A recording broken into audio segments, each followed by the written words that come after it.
So this guy fucking sucks. You might be wondering to yourself, Noah, who is that generic looking white man? Well, I'll fucking tell you, that's Cole LeBrant. He's a ex-Viner from, I think what was the channel name? Dim White Boys? But now he's into the profession of family vlogging. You know, the career path where you exploit your children for views and film every aspect of their life. Like, for example, their child getting a literal fucking rash. They're just like, you know what?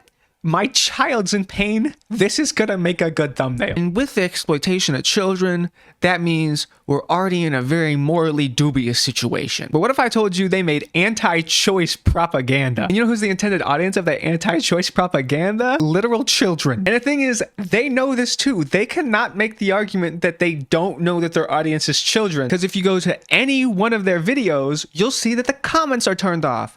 And you might be wondering, no, that just means the comments are off. They just don't want healthy discussion to happen in their comment section. But you see, that's not the case. It's not a choice.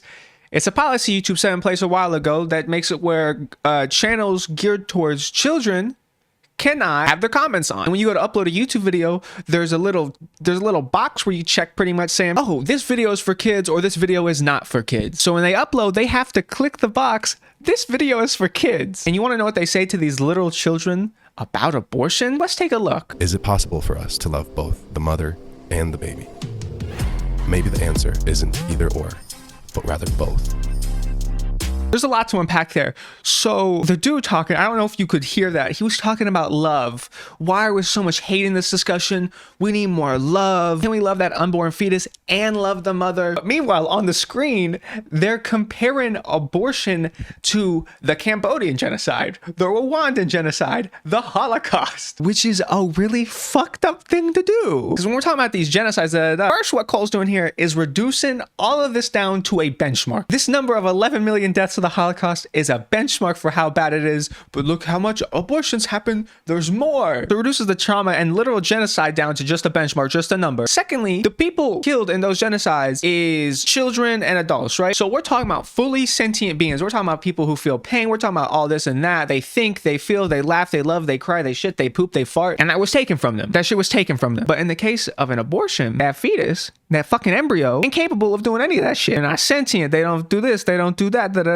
So it's incredibly disingenuous and also just fucked up to anyone who suffered under these genocides to compare the two, to conflate the two as being anywhere remotely similar. Because newsflash, they ain't similar in the fucking slightest. Okay, this next part isn't like bad necessarily. It's just really fucking stupid. Instead of pro-life or pro-choice, is it possible for us to be pro-love? That sentence just sucks. That sentence just, it's awful. Can we be pro-love? Stupid, dumb, foolish. That sucked. That sucked. Boo. Boo. Throwing the fucking tomatoes at you, bitch. Come on. You're a grown man. Don't say that shit. Now, I'm not gonna go through like this entire 40-minute long video that's pretty much a bunch of like anecdotal stories and a lot of just propaganda necessarily that's geared towards children, need I remind you. There's also just a really weird part later on where Cole goes, my grandma was considering an abortion, but if she went through with that, then I wouldn't be here and neither would my kids. But it's like, yeah, no shit. And you wouldn't fucking care because you wouldn't be alive. Like, you don't have to exist. That's called the butterfly effect. That's what that is. You do one thing, it sets forth a chain of events. It's just weird to center yourself in whatever the fuck your grandma was going through. You don't always have to be the center of a conversation.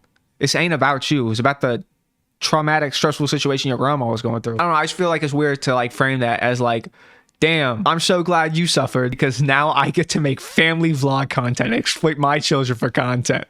Because imagine if I never had my kids, I'd never be a millionaire. A lot of the video too is just like the normal fucking semantics of like anti-choice people being like, well, actually, that's not the term I would use for it. I'd use the term murder. So I'm not going to engage too much with a lot of their arguments because it's the same fucking bullshit you've heard. This is more of just like a, this guy sucks. This guy fucking sucks. Fuck this guy. Fuck this piece of shit. I just think it's fucked up. I just think all of it's fucked up. The whole anti-choice narrative, the marketing it towards children, the comparing this shit to literal fucking genocide. A woman has a right to choose. That's the takeaway of this video. Women deserve bodily autonomy. Anyways, if you enjoyed this video, click this video.